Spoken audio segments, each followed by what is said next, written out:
বাড়ি যেতে গেলে আরেকটা হচ্ছে শত্রুজাত শিশুকে দর্শন করতে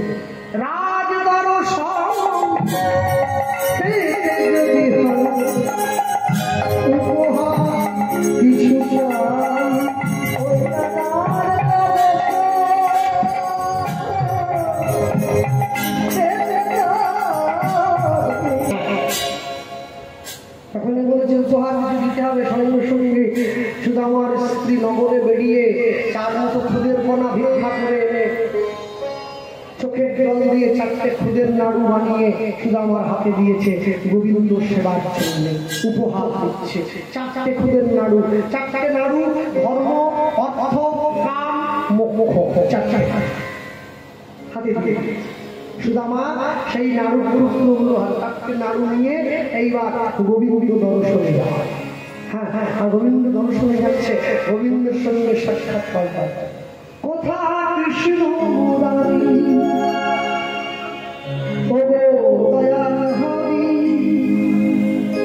পতিত পাবন তুমি মোহন বংশী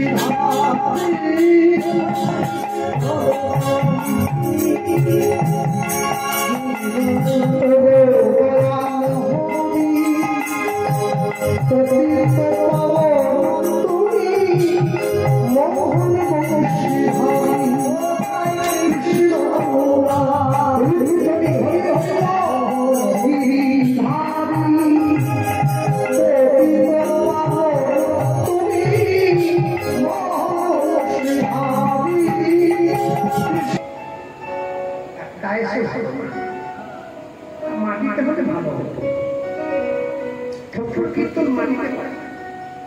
তাই সে যাত্রা হবে, ফাংশন হবে, বাউল হবে, অর্কেস্ট্রা হবে, কীর্তন মাটিতে হবে।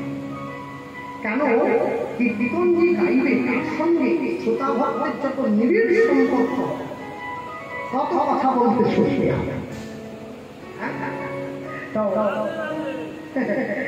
আরে কথা বলি, আজকে যার বাড়ি কীর্তন যে যেগুলো মেয়েটিকে উপলক্ষ করে আজকের এই হরিদাসের আয়োজন, যাকে কেন্দ্র করে এত ভক্ত বৈষ্ণব সাধু সজ্জনগণ ছুটে এসেছেন, কৃষ্ণ ভক্ত হতে পারে।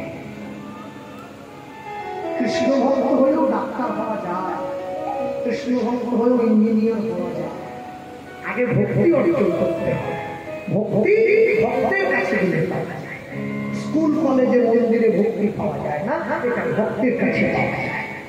হ্যাঁ হ্যাঁ, যে বাড়িতে কীর্তন হলো সেই বাড়ির সদস্য যারা আছেন আজকের থেকে একদম কম করে 3 দিনে আপনারা নিরামিষ থাকবেন, তবে হরিনামের কৃপা পাবেন।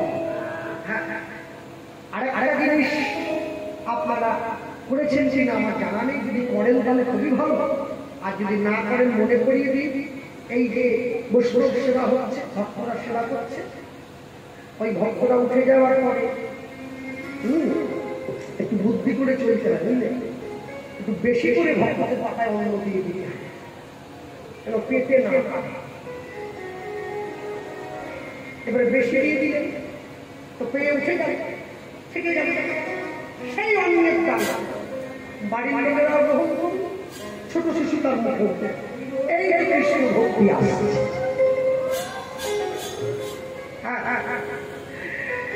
বুদ্ধি করে নিতে হয়, বুঝলে? আমাদের তো উপরে ফ্যাশন, ভিতরে শ্মশান। শ্মশানটাকে ঢাকা দেওয়ার জন্য ফ্যাশন।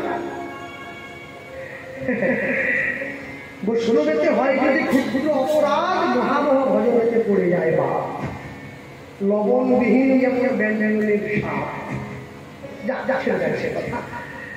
সুদামা বলেন, আপনি কোন পরিবার? বলছে আমি নিত্যানন্দ।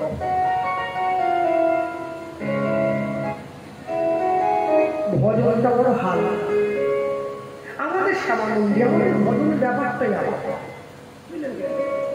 আমরা এরপরে শ্যামানন্দ প্রভুর নুপুর তিলক থেকে সোজা এসেছি, নিত্যানন্দ মানে কেমন একটা ফিকে হয়ে যায়। আমার গুরুদেব বলে, ওই দেখ, ওই যতবার বলছে না ততবার নিচে নেমে, একে ভজনীয় অহংকার বলে। আপনি সিদ্ধ চালের অন্ন পান না, আমি তো ডাক্তার না বলেছে সিদ্ধ চাল গোবিন্দকে দিই, সারা বছরই আতপ পাচ্ছি, আর নিয়ম সেবা 4টে মাস তো বাড়িতে তেলই ওঠে না। কি বলবো, তেল মশলার কোনো ব্যাপার নেই, একবারে গ্রাম হেঁটে যায়। কার্তিক মাসে খুব কম, আপনাদের ওসব বানাই একবার তো গায়ে ক্রিমও মাখেন, শ্যাম্পু করে ওসব। আমার বন্ধুদের দেখাচ্ছে ওই জায়গায় আরেক হাত নেমে গেল। কত মালা করছেন আগে, আমি 3-4 গলতি করে আমি 16 মালা না হলে ঘুমাই না। আপনাদের ভজন চল, আমার গুরুদেব বলছে দেখ আরেক হাত নাম। এবার দুই বাবার কাছে গিয়ে বলছে আপনারা যে এই যে ভজনীয় অহংকার, অহংকার কারা করে, তারা মূর্খ জীব। যাদের দুটো মোটরসাইকেল আছে, যাদের বউদের গায়ে একটু সোনার গয়না আছে, তারা অহংকার। আপনারা করছেন কেন? ভজন নিয়ে কেউ অহংকার করে কি? মাঝে মাঝে আমাদের মেদিনীপুরে ঘাটালের দিকে গান করতে গেলে আমি মাঝে মাঝে ভাবি জানি সোনাওয়ালারা কীর্তন করা যাদের যে সোনাওয়ালা কীর্তন দিচ্ছে তার দিন নিয়ে আমার মাল্য চন্দন করতে নিয়ম জানুকার না এসেছে তো। হ্যাঁ, তারা আবার আমাকে বলে দাদা আমাদের বাড়িতে কীর্তন হচ্ছে তো আমাদের মাছ মাংস হতে অসুস্থ, কিন্তু পেঁয়াজ না খেলে থাকতে পারবেন বাবা, পেঁয়াজটা খাচ্ছে। তা আপনি কি আমাদের বাড়িতে খাবেন না পাশে বৈষ্ণব বাড়িতে ব্যবস্থা করবেন? এখন করেন, আগে করুন। তারপর আপনার মটনগুলো আছে, আজকে পশাটা ভেঙে গেলেই কাঁদলাম, মুরগির ঘরে গিয়ে ঢুকে পড়বো সব। এই 3 দিন কি কষ্টে কাটিয়েছি, ওরে কষ্ট হয়ে যে হরিনাম দিচ্ছে তার দিন নিয়ে এসেছে মাল্য চন্দন করতে। আমার স্ত্রী মাঝে মাঝে বলে তুমি আমাকে নিয়ে চলো না, তোমার কোথায় কোথায় কীর্তন। আমি মনে মনে হবে নিয়ে আসি, মাথা বেঁচে গেছে, আমাকে রক্ষা করো।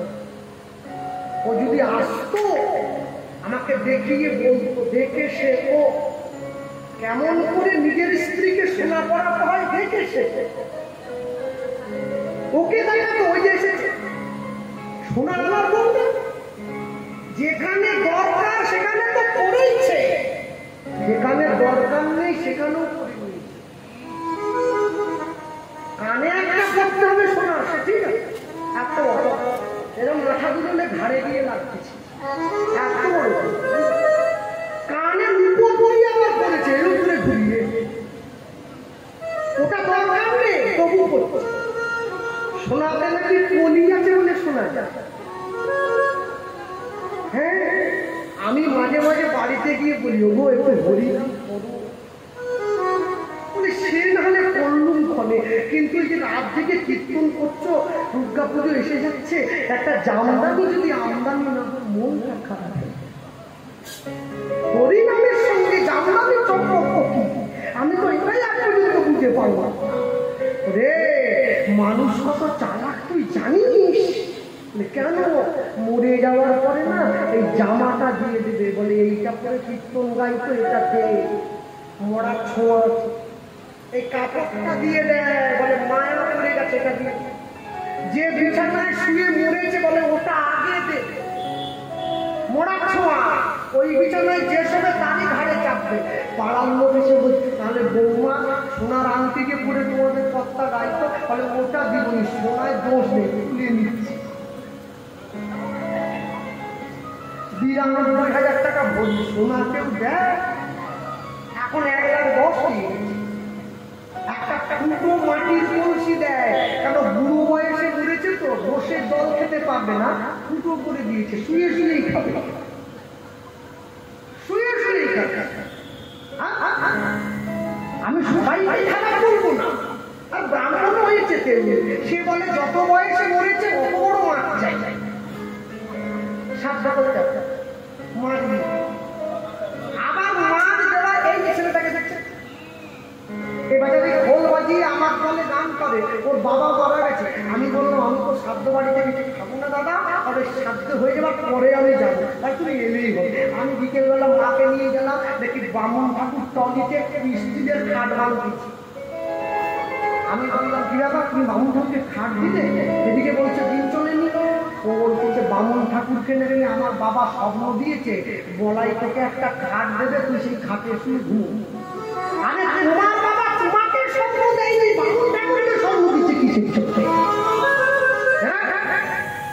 মনে রাখবে যত রকম ভাবে মানুষকে আমরা বোকা বানাবো না, দিন শেষে কিন্তু ঈশ্বরের কাছে আমাদের অতটাই বোকা হয়ে যেতে হবে। হ্যাঁ, কাকে ঠকাচ্ছি, ঈশ্বরকে না নিজেকে? ভক্তিমতী মায়ের সুদামার স্ত্রী সুদামার ঘরটা পরিষ্কার করতে গিয়ে সুদামার ঘরের মধ্যে গোবিন্দের হাতে লেখা চিঠি একটা পেয়েছে। সেই চিঠিটা এনে সুদামার হাতে দিয়ে বলছে, ও স্বামী, আমি এই চিঠিটা পড়লাম, তোমার গোবিন্দ নাকি তোমার বন্ধু। হ্যাঁ, বলছি একবার যাও, একবার গোবিন্দের কাছে যাও, আমাদের দুঃখের কথাটা গোবিন্দকে জানাও। সুদামা বলে, আমি দুঃখে যাচ্ছি বলে গোবিন্দ ভালোবাসি।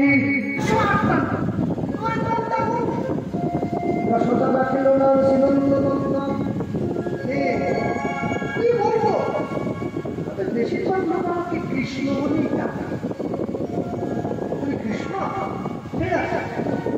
সুদামা বলছে, যদি আমি আমার সঙ্গে কোনো সময় একটু কথা বলি, কৃষ্ণ বলেই ডাকতে। কৃষ্ণ বলছে, আমি এটাই খুশি হব, তুই যে কোনো নামে ডাক। তা আমি যে জন্য তোমার সঙ্গে কথা বললাম, কৃষ্ণ হাতটা বাড়িয়ে দিয়েছে, আমার বন্ধু হবে না? বাবা না বলছে, তবে হ্যাঁ, তুমি রাজার ছেলে, হাতটা ঢালতে পারবে না আমি জানি, যাতে করে গুরুদেবের কাছে বকা না খাও, সেই জন্য তোমার হয়ে ওই কাঠটা ভেঙে আমি বোঝাটা ভেঙে দিতে পারি, কিন্তু আমি বইতে পারবো না, তোমাকে মাথায় করে দেখো, সেটা আবার পারবে না। ভগবান হচ্ছে বাবাকে করে আনলে গিরিগোবর্ধন পর্বত তুলে নিতে পারি, কাছের একটা কথা করতে পারবো না। কি বলছে? পাগল হয়ে গেছে। দুঃখ থাকলে হালকা বলো, তবে ছোলা ভাজাটা আমি পাবো, তুমি না, আমি বেশি কাঠের বোঝাটা আমি বলবো না। গুরুদেব তো বলে দিয়েছে, বেশি কাঠ দিয়ে আমাদের পারবে না, ছোলা ভাজা দেবে, তুমি তো পারবেই না। ঠিক আছে, অল্প কটা ভেঙে ছোলাটা দেবো, গুরুদেব নাও। কৃষ্ণ বলে বন্ধুত্ব, সুদামা বলে না, জগতের বন্ধুরা সব ঠকায়, এই বন্ধুত্ব আমি। কৃষ্ণ ছুটে গিয়ে সুদামাকে বলে, কি বলছে, আজ হতে